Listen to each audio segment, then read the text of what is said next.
আসসালামু আলাইকুম। পাকা আম দিয়ে যে এত মজার নাস্তা হয় অনেকেরই অজানা এই রেসিপি। প্রতিটি আপ্যায়নও রাখতে পারেন এই নাস্তা রেসিপিটি। খুবই সুস্বাদু আর সহজে বানিয়ে নেওয়া যায় এই নাস্তা। পাকা আমের এই নাস্তা বাচ্চা থেকে বড় সবাই চেয়ে চেয়ে খাবে। একবার বানালে বাসায় বারবারই বানাতে থাকবেন। এটা এরকম একটা নাস্তা রেসিপি। ডিম তেল ছাড়া একেবারে সুস্বাদু এই নাস্তা। একবার দেখলে চোখ জুড়িয়ে যায়, আর যতই খাবেন ততই খেতে ইচ্ছা করবে। একটা দুটো খেয়ে মন ভরবে না, চেয়ে চেয়ে 10টা খাবেন। তাহলে চলুন আর কথা না বাড়িয়ে চলে যাচ্ছি মূল ভিডিওতে, কিভাবে এই রেসিপিটা তৈরি করবেন। আর এই নাস্তা রেসিপিটার জন্য আমি সবার প্রথমে একটা পাকা আম কেটে ব্লেন্ডার করে নিয়েছি। দেখুন আমের পিউরিগুলো দেখতে কতটা কালারফুল। আর আমি আমগুলো ঘন করে ব্লেন্ডার করেছি, কারণ এখানে পানি কম অ্যাড করেছি। যেহেতু আমি নাস্তাটা হেলদিভাবে তৈরি করব, তাই পানিটা একেবারেই কম ব্যবহার করেছি।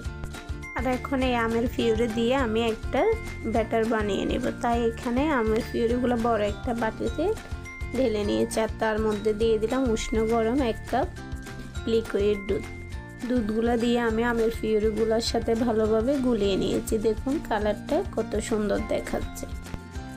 আর এখন আমি এখানে অ্যাড করে দিচ্ছি 1 চা চামচ বেকিং পাউডার, আর অ্যাড করে দিচ্ছি 3 চা চামচের মতো চিনি। আমি যে আমটা নিয়েছি এটা প্রচুর পরিমাণে মিষ্টি, তাই আমি চিনিটা কমিয়ে দিয়েছি। আপনারা চাইলে চিনিটা আরও বাড়িয়ে কিংবা কমিয়েও দিতে পারেন। আর দিয়ে দিলাম স্বাদ মতো লবণ। সবগুলো উপকরণ ভালোভাবে নেড়ে চেড়ে মিশিয়ে নিয়েছি। আর এই সময় কিন্তু ভালো করে মিশাবেন, যেন চিনি আর লবণটা ভালোভাবে মিশে যায়। আমি ভালো করে মিশিয়ে নিয়েছি। এখন এখানে অ্যাড করে দিলাম 1/2 কাপ আটা। আমি এখানে আটাটা অ্যাড করেছি, আপনারা চাইলে আটার পরিবর্তে ময়দাটাও দিতে পারেন। ভালোভাবে নেড়ে চেড়ে মিশিয়ে দিচ্ছি। চামচ দিয়ে মিশাতে সময় নিচ্ছে, তাই আমি এখানে একটা উইস্ক দিয়ে ভালোভাবে নেড়ে চেড়ে মিশিয়ে নিয়েছি। দেখুন ব্যাটারের ঘনত্বটা এরকম হবে, না বেশি পাতলা না বেশি ঘন। আমি আপনাদেরকে একটা চামচের সাহায্য দেখিয়ে দিচ্ছি কতটা ঘন হবে। এটা একেবারে চিতই পিঠার মতোই হবে ব্যাটারটা, বেশি পাতলো না বেশি ঘনও না।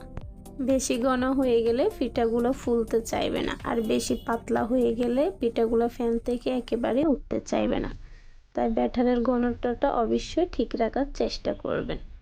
আমি চুলায় একটা ফ্যান বসিয়ে দিয়েছি, ফ্যানটা গরম হয়ে গেছে। এখন তার মধ্যে 1 চা চামচ ঘি দিয়ে ভালোভাবে ব্রাশ করে দিচ্ছি, আর দিয়ে দিচ্ছি একটা পিঠার আন্দাজে ব্যাটারটা দিয়ে 1 থেকে 1.5 মিনিটের মতো ঢাকনা দিয়ে রান্না করে নেব।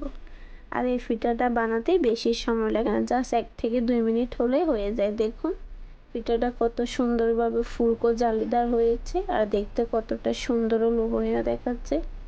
আমি একটা পিঠা তুলে নিয়েছি, সেমভাবে আরেকটা পিঠার জন্য ব্যাটার দিয়ে দিচ্ছি, আর আবারও ঢাকনা দিয়ে রান্না করে নেব 1 থেকে 1.5 মিনিটের মতো।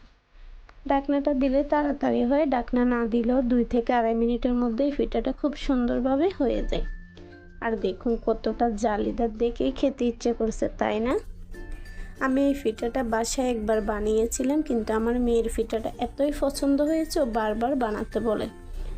আমি গ্যারান্টি দিয়ে বলতে পারি, আপনিও যদি বাসায় একবার এই আমের নাস্তাটি বানান, আপনার বাচ্চারা বারবার খেতে চাবে। আর এটা শুধু বাচ্চা না, বড় থেকে ছোট সবারই খুব পছন্দের নাস্তা। আমি সেমভাবে আরেকটা পিঠাও বানিয়ে নিয়েছি, আর এই পিঠাটাও তুলে নিচ্ছি। আর সবগুলো পিঠা আমি একইভাবে বানিয়ে নিয়েছি। দেখুন দেখতে কতটা সুন্দর ও লোভনীয় দেখাচ্ছে, খেতেও হয়েছে দুর্দান্ত। বাসায় একবার হলো ট্রাই করে দেখবেন। আমার মনে হয় সকাল কিংবা বিকেলের নাস্তায় এর থেকে হেলদি আর ঝামেলা ছাড়া একেবারেই কোনো নাস্তা হয় না।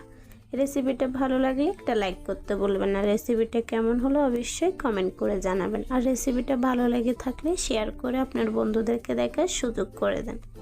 আজকের জন্য এটুকু। সবাই ভালো থাকবেন, সুস্থ থাকবেন, সবাই সবার জন্য দোয়া করবেন। আল্লাহ হাফেজ। আসসালামু আলাইকুম।